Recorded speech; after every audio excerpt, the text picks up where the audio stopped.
This is the new Weight Watchers, built for real life and real results, no matter what mode you're in. Maddie went all in for her big day and lost 33 pounds. Emily lost 85 pounds and hit her goal while still living her life. Weight Watchers gave me the tools and I feel amazing. Join the millions of members and lose weight with the #1 doctor-recommended weight loss program. Lose more at WeightWatchers.com. At 6 months, participants in a clinical trial of Weight Watchers program lost an average of 12 pounds. Robots Radio. Games. Lore. Stories. Community. Just press play.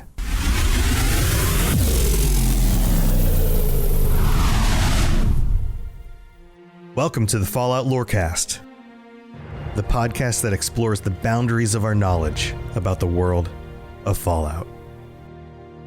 Wastelanders and Vault Dwellers, welcome back to the Fallout Lorecast. This is your host, Tom, or Robots, and I have a very special guest here with me this week to talk about the Brotherhood of Steel and their representation in the TV show and the evolution and the changes to that group.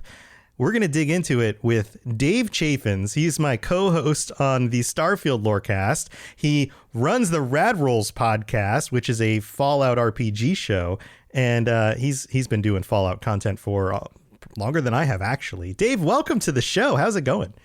I think maybe by like 6 months. I think maybe 6 months before you started, I started. Yeah. And then ever since then, we've just formed this is the Brotherhood of Steel that we're a part of. This is our brotherhood. We really like wash each other's fupa metal, you know, that metal that they have to wash each other. That's what we've done for each other through the years. I'm getting some funny pictures in my head. Welcome back. Yeah, you started the Vault Boys on back when Fallout 76 launched, and you were like, "Hey, I live in Appalachia. I know a lot about this stuff. I want to talk about it." I've had Fallout podcasts through many years. I've always had a Fallout podcast. It's always been something I've kind of dragged along with it. And we've been collabing for almost as long as I've been doing that. So it's good to be here. Yeah, the Fallout Hub with me and you and Ken from the Chad podcast. Yeah, we've been doing this stuff for a long time. But you've been a guest on the show a number of times. And this week we're talking about the changes and evolution in ways to the Brotherhood. And when we take a look at the Brotherhood in the Fallout TV show, for those of you who are new to this show specifically, and you haven't played through the games, clearly at this point you've understood that the Brotherhood's been around for a long time, ever since the very first Fallout game. And the different groups of the Brotherhood have worked slightly differently in the different regions, throughout the different games, all of that stuff. And the version that we get in the TV show has evolved again. Every time they show up in the series, there are changes. And although they're still based on this concept of finding all this technology because they think maybe that was what helped ruin the world and all of that, and they're the only ones who know how to handle it, the way they go about it, the way they organize, the structure of their community, the goals of the leadership, all of that seems to change over time, and we get a very different look in the Fallout TV show. So Dave, this was a concept actually you threw out there, and I'm excited to see some of your thoughts on this. Where do you want to start with? I kind of just want to start by establishing and reestablishing who the power players are in Power Armor, if you know what I mean, of kind of running through the show's characters, who they are, and kind of looking at the ranks that they've had, and then delving back into the games and moving us forward in the timeline beyond even season 1. So I think there's going to be some spoilers later on for the end of the season. So if you haven't watched that, or spoilers for some of the games too. So again, it's a Lorecast. This is one of those things I have to mention all the time. It's a Lorecast. There's going to be spoilers. So okay, so let's talk about the characters that show up in their ranks. Who do we have? So obviously the first character is Maximus. He's one of the main characters of the show. There's 3 of them. There's the Ghoul, there's Lucy, and Maximus. Maximus starts out as an aspirant and then becomes a squire where he assists a knight, and then becomes a knight where he gets a squire, and they go on a fun, jolly old adventure through most of the Southern California, where they do most of their ass kicking through there. Right. or getting their ass kicked. Yeah. Okay, so we have aspirant, squire, knight. Those are kind of the first 3 levels of that line, right? Right. There's other aspirants that you meet. Dane is one of them. Dane is Maximus's best friend, and they are like, oh, looking at the power armor together. They're like, oh, wouldn't it be great? And then she ends up hurting her foot and can't become a squire. So they choose Maximus to become a squire instead of Dane. And Dane stays back until around the end of the show.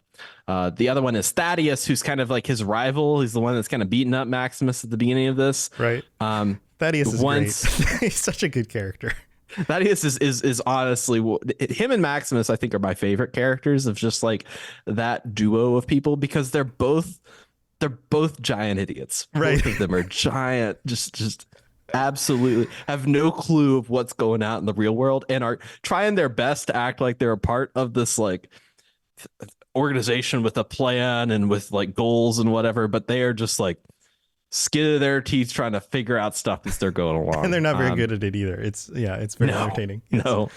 Thaddeus is an aspirant that goes into squirehood to assist Knight Maximus. Well, maybe Titus is who he thinks he's going to, but of course Titus is no longer around. So technically, Knight Titus is another character that adopts Maximus and then is kind of killed by him in some it's a combination of things. Yes, a few different. Yeah, just unceremoniously let go. You know, you weren't fired; you were just let go. You were just mauled by a bear and not helped. Right. Yeah. And then Elder Cleric Quintus, which is the first time that they mention, they've talked about elders in the Brotherhood of Steel before, but the title cleric is very interesting, like thing to introduce in this time of Fallout. So that's kind of the characters, the ranks that they have. But I wanted to start going back. Let's go back to the West Coast Brotherhood of Steel, which is who we start with in this show. What do you think? What do you think they've been doing since New Vegas? You know what I mean? That's a good question. I think this is one of those things that's been debated a lot. The history of the West Coast Brotherhood is this kind of a sordid history. You have the origins with Elder Maxon, the original creator of the Brotherhood, OG, right? And then you have the line that goes from him. And then you have this whole creation of the Brotherhood as being this like it's kind of like medieval situation. And there's even a line of leaders, the elders, a lot of them are associated directly with Maxon because they were descendants. And for a while there, you couldn't be an elder unless you were a descendant of Maxon. Like it was almost like this kingship thing. And then by the events of Fallout 1, they're very well established, or they're solid. They're kind of the go-to place to feel safe, but they still have their own agendas and they are willing to help other people around them because it works out, you know, to their advantage. Fallout 2, they end up clashing with the Enclave and they take a big hit. By the events of New Vegas, they are kind of on the out. And whereas in Fallout 1 and 2, they are cooperating with the NCR, by New Vegas, they're in conflict, or they had been in conflict. There was a war that happened between 2 and New Vegas, between them and the NCR. And so it's very established that the West Coast Brotherhood is looking out for themselves and what they want first. And if that doesn't work out for them, then they might go to war. And they have, at least at certain times in their history, the manpower, but definitely the technology and the guns to do it. So post events of New Vegas, it really depends on kind of the ending and what's going on there. My sense of it is that they are kind of at this just surviving state in the West Coast. Would you see it that way as well? Yeah, at the end of the events, like even in whatever ending you choose, like technically you could destroy the Brotherhood of whatever, but assuming that they, you know, the West Coast or New Vegas, whatever that bunker is with what's her name, the New Vegas girl the companion that you get, Veronica, that you get in New Vegas, assuming they're alive, like they really just have a easy, like a almost uneasy alliance with the NCR, really in the Hoover Dam. So their whole policy is like, hey, let's just stay in the bunker and we're going to send 1 or 2 people out to go look for something that we need. And then we're gonna go back to the bunker and figure out what we're gonna do. Right, and then clearly their only location is not the bunker. They have this Air Force base that's located outside of L.A., which seems to be almost like their core location, with the bunker being an extended location into Nevada, kind of at a distance. That's kind of the impression I'm getting. Yes, this looks like the place that they are training. Like they're training people. Like that's the very first scene you see is they're training people how to be in the Brotherhood of Steel.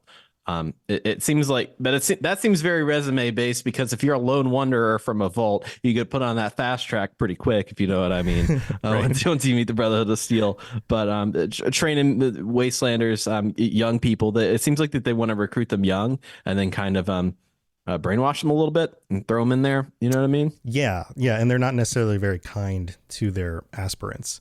No. It's always interesting to me to go back and listen to those audio tapes from Fallout 76, though, of that conversation between Taggarty and Elder Maxson. And Taggarty's like, all right, I heard what happened with West Tech, with the experiments that you discovered, the reason that you're forming this. But why are you an elder? Why are we talking about knights and squires? Right. What are you doing? This doesn't make any sense. And these people, like in pre-war, are very good friends. Like they had worked together in the military. They had known each other. And he basically, Maxon's like, yeah, it's kind of weird, but it's working out for us. All right. Right. Like this is just working. So we're just going to go with it. And we typically want to look at Maxson as being this altruistic individual who was going, okay, these experiments are evil. They're doing bad things. I'm going to stand up against it, which could be true. But that doesn't mean that he wasn't in it for some other reasons as well. Like maybe it is working, but it's also working with him at the head. And in some ways, he's kind of being worshipped like a king. You have to wonder. You have to wonder about the actual reasons for that, and especially how it gets passed down the bloodline. So on the West Coast, we've got. It seems like this Air Force base is the bulk of their powers. It's the place where they're training their aspirants, but it's also an Air Force base. If they are going to land vertibirds and refuel them and fix them or repair power armor, this probably has all the facilities and things that they need in order to do that.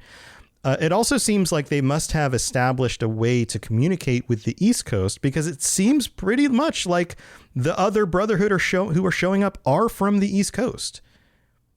Yes, and they have a scribe. This is one of the few scribes that you actually see in like the scribe outfit that's listening in on a radio. That's doing like kind of they're listening to the radio of like calling out like grid markers like A4, and they're filling it out kind of like a bingo card, but it's drawing a picture of the escaped Enclave scientist. But like slowly you can kind of like make it out. So they're getting information from the East Coast Brotherhood of Steel. Like there is radio communication that's available to them. It seems pretty like World War II. Like they really got to like hold the earphone to their ear and figure it out. Yeah. So the East Coast shows up, and then that of course opens all sorts of questions about what happens to the Brotherhood after Fallout 4 and what's going on there. We don't really get any conclusion other than the fact that they still exist and they're able to send some very powerful equipment, including this gigantic floating ship, all the way over to the West Coast.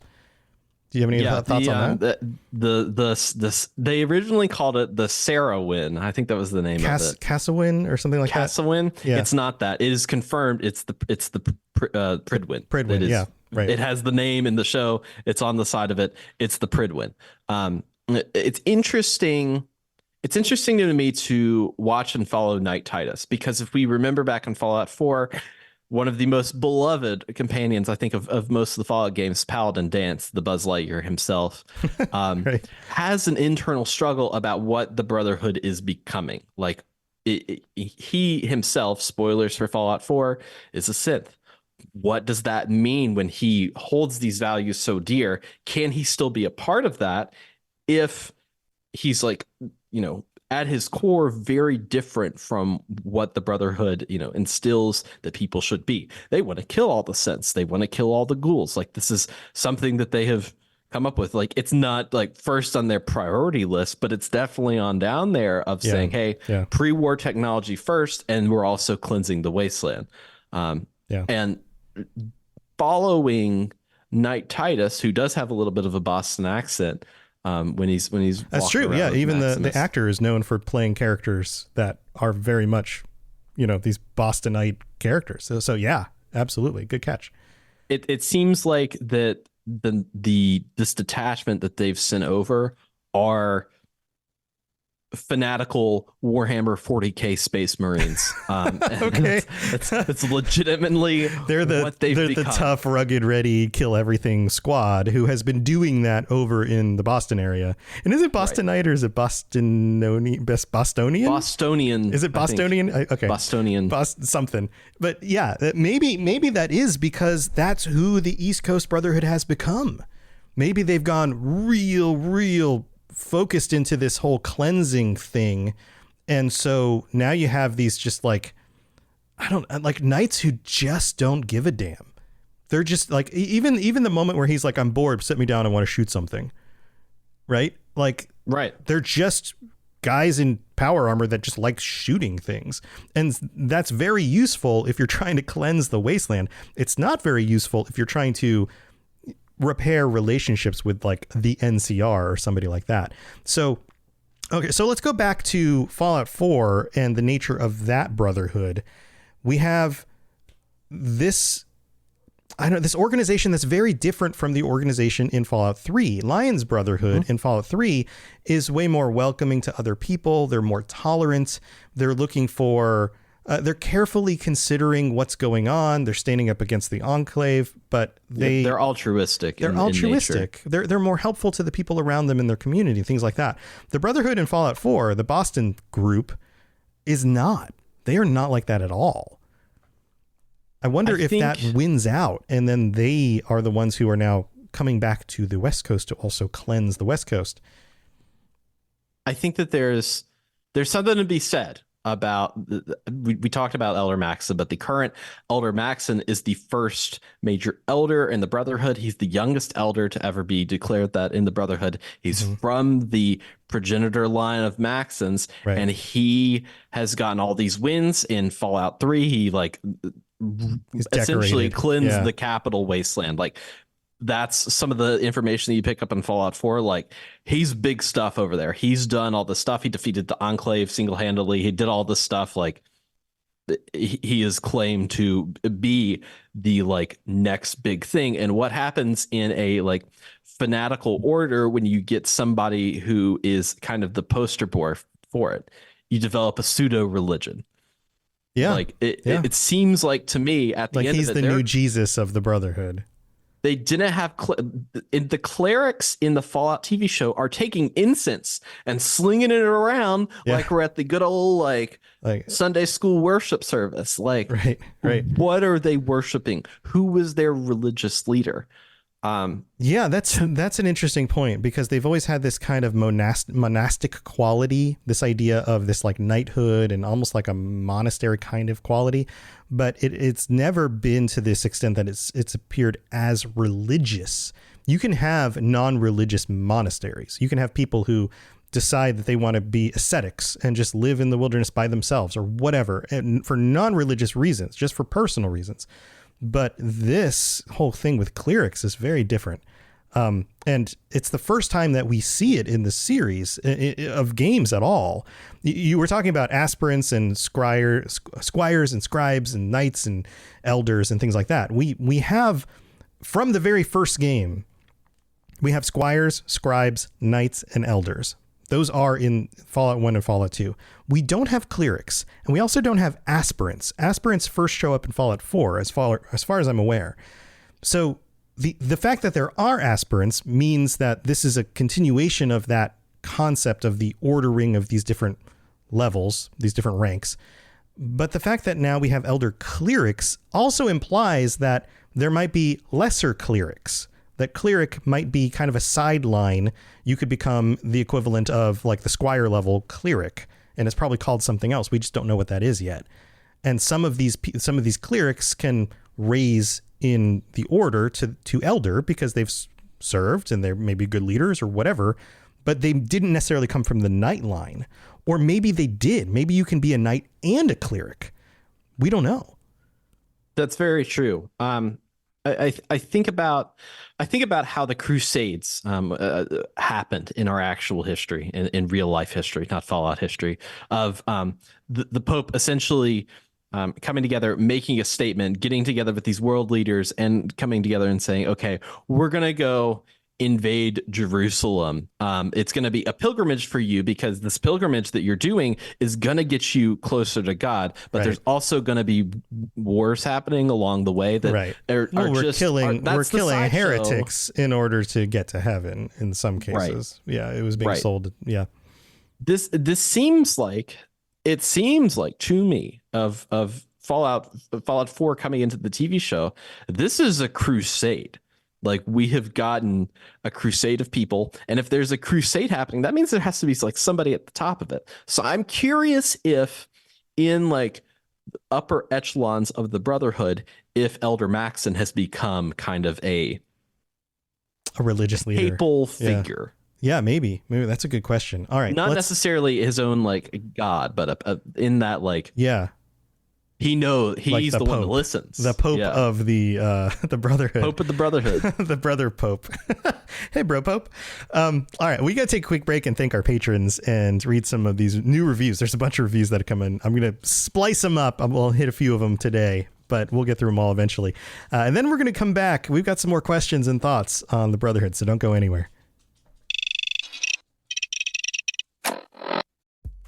It's time for that spring reset. I'm taking a look at everything in my closet and figuring out that, oh no, this absolutely needs to go. And it's about time I replace things so that my clothes aren't older than my 15-year-old. Now you might think that they lasted that long because they were well made, but no, they're in terrible condition. Unlike the new jeans I just got from Quince. Jeans have always been my personal go-to because you can kind of wear them for lots of different things, but maybe they're not your thing. Maybe you're looking for, 100% European linen with insanely soft flow knit activewear fabric. It's definitely getting warmer, and their flow knit activewear is moisture wicking, anti-odor, and soft enough that you'll actually want to wear it every day.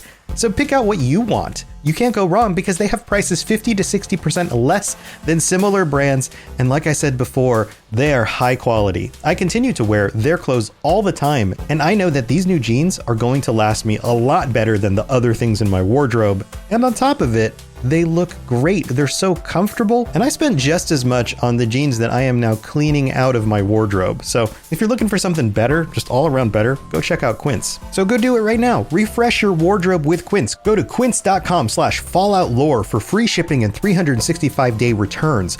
Now available in Canada too. Go to quince.com/falloutlore for free shipping and 365-day returns. Quince.com/falloutlore.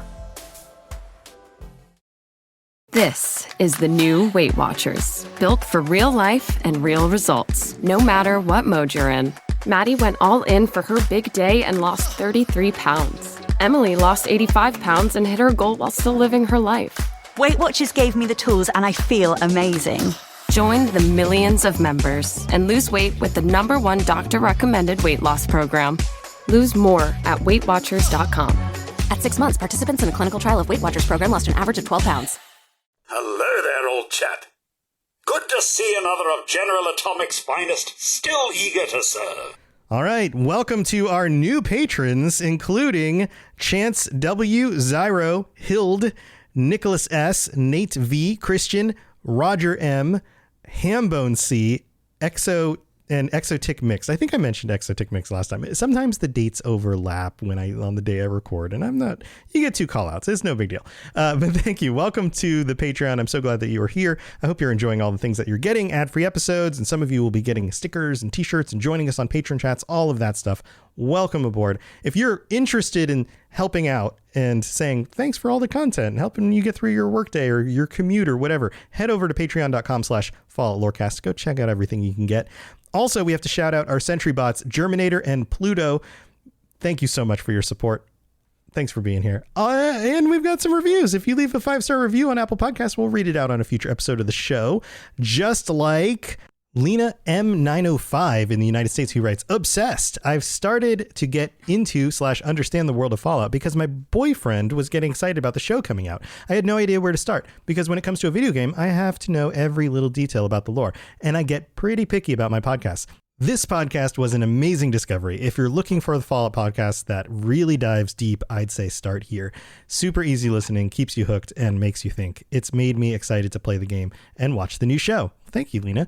And then this one's from The Wild Hunt 1998. Messed up that number. Great podcast, a combination of a great info dump and not too overwhelming with information. Enjoyed the lore of Fallout since I played Fallout 3, and now it's all here in a nice package. Keep up the amazing job. Thanks, Wild Hunt. And then this one from Tivnon in the United States, who writes, the perfect blend of history and Fallout. I've listened to about 20 episodes so far, and if you like history and Fallout, this is what you've been looking for. I had tried other Fallout podcasts. The hosts were very well-meaning gamers that didn't quite understand how to hook an audience. Robots hooks you so good. His style is very similar to Dan Carlin's Hardcore History. I do like that show, which makes for a fun and informative listen, although he chimes in on one of the early episodes that you can jump around the series, but I don't want to miss a thing. Hopefully, he still reads these reviews because he's made my workday a lot less boring. Thanks, robots. Well, you're welcome. Thank you so much. And I do still read these reviews. So maybe when you finally get to the most recent episode, you'll be able to hear it. And then this one comes from Dice Juggalo in the US, who writes, wow, I'm a Fallout fan who started with 3 and has consumed anything I can. Thank you, robots. Because of your podcast, I downloaded and am playing through Fallout 2, and it's awesome. I love your stories.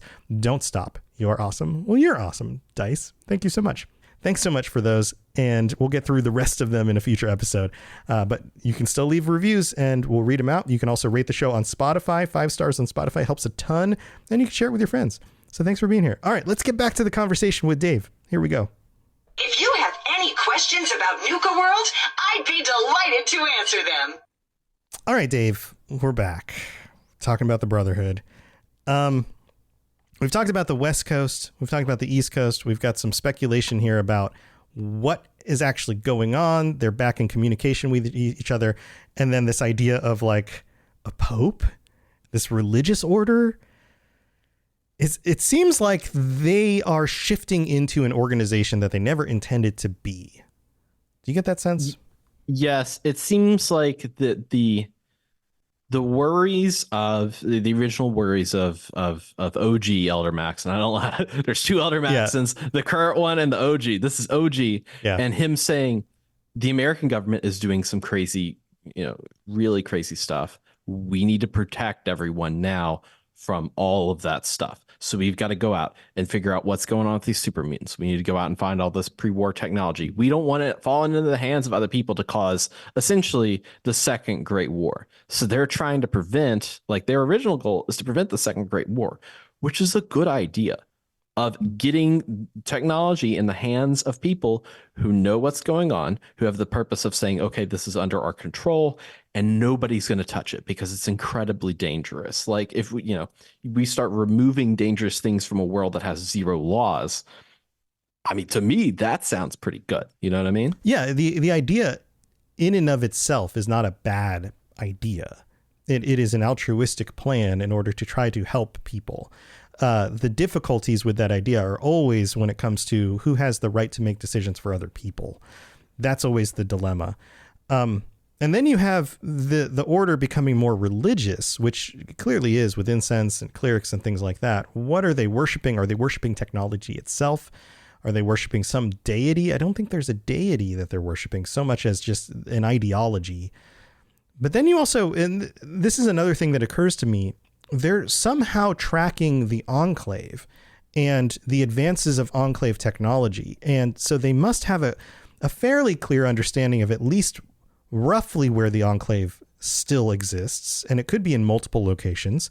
They have some sort of inside knowledge about what's going on in order to know that, say, cold fusion was leaving in the head of a scientist. Now, whether he contacted them directly, we don't know, or if somehow they got that information.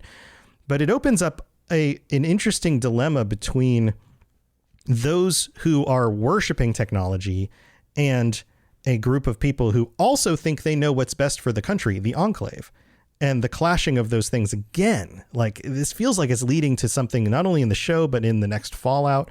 Like, we're going to get a rematch, it seems like. And I'm curious of what that rematch will be, because are they actually opposed? you've got one group, the Enclave, that is developing new technology, and their whole thing is developing this new technology that's untested and just like throwing it out in the wasteland. Like they want you to be, you know, whether it's an artificial intelligence that's the president, or, you know, cold fusion, you know, whatever this like grand science experiment, like they're just doing it and then implementing it in a way that makes sure that they have control. Right. And then throwing it out into the wasteland, not as in giving it to the wastelanders, but actually utilizing it in some way. Like this also raises the question, if they were working on cold fusion, what was that going to power?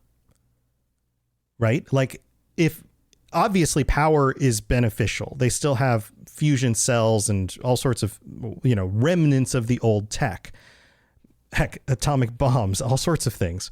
But without a goal of what that is actually going to power, like, what's the point?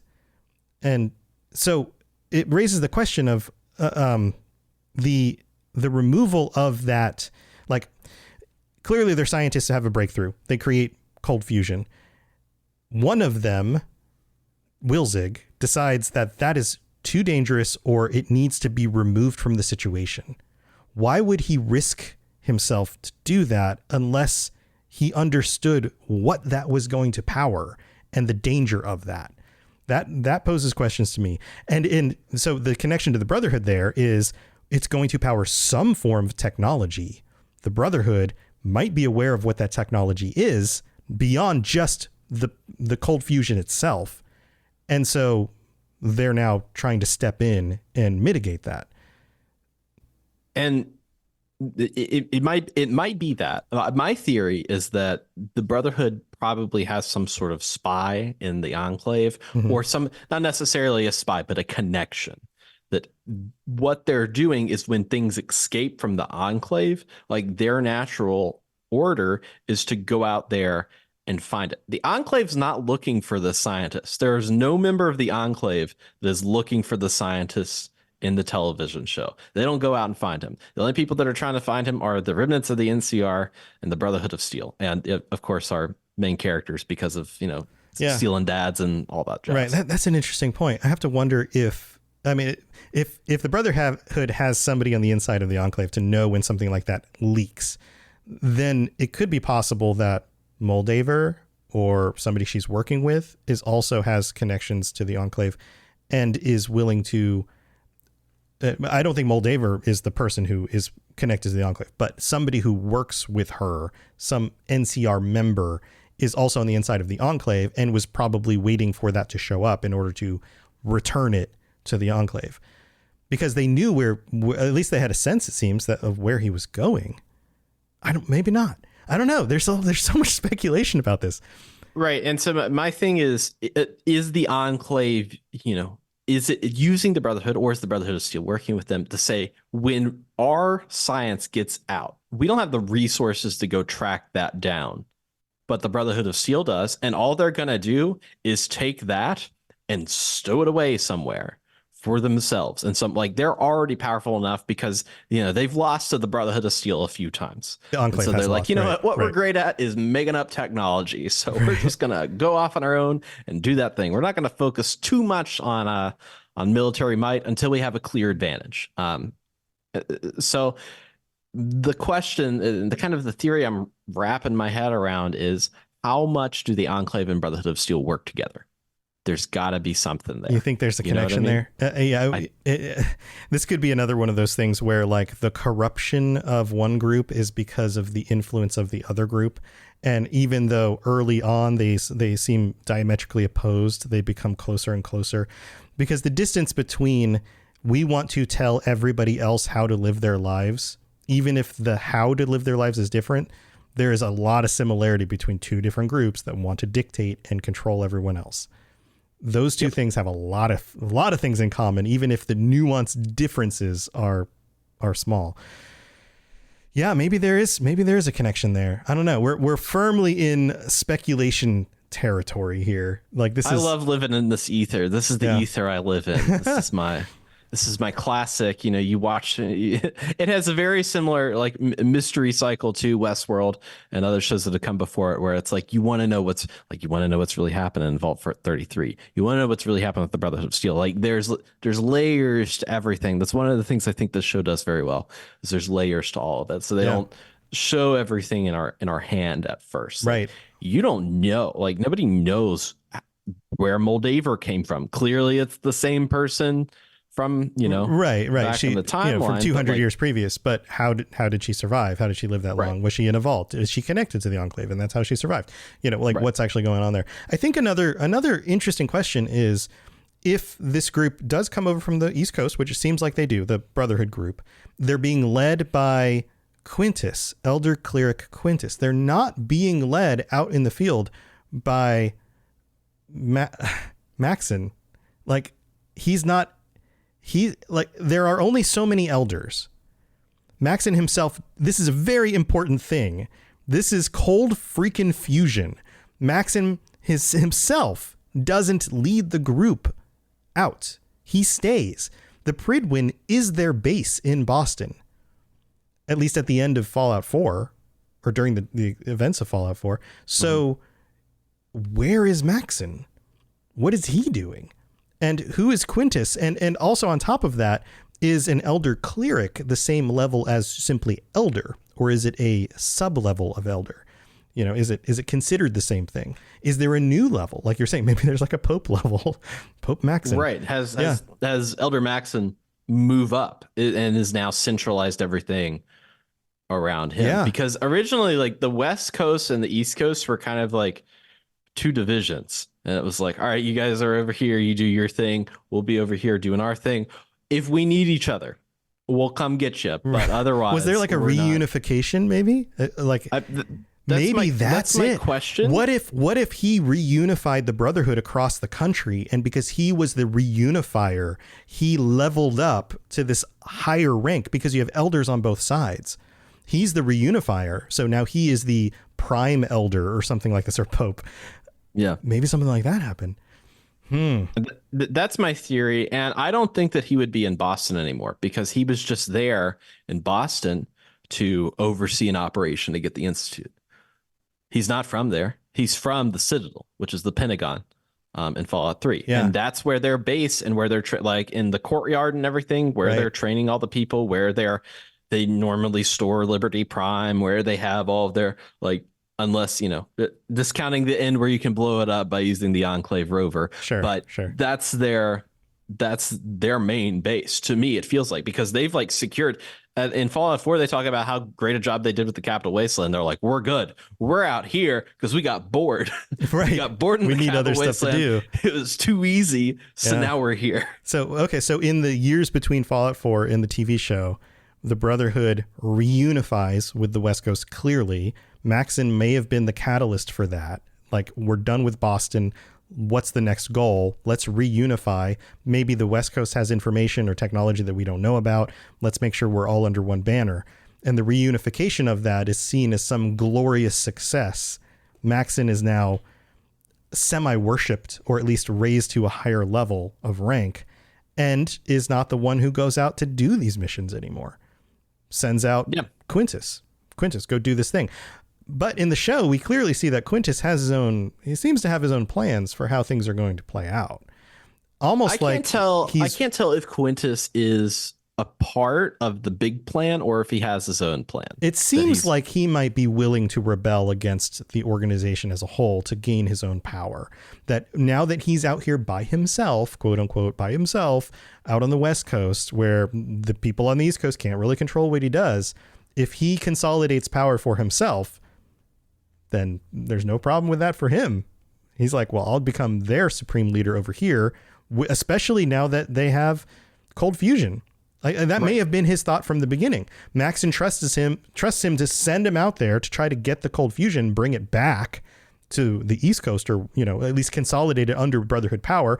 Everybody follows orders and ranks, but he doesn't expect Quintus to break rank and basically rebel against the rest of the Brotherhood by, like, taking over the West Coast.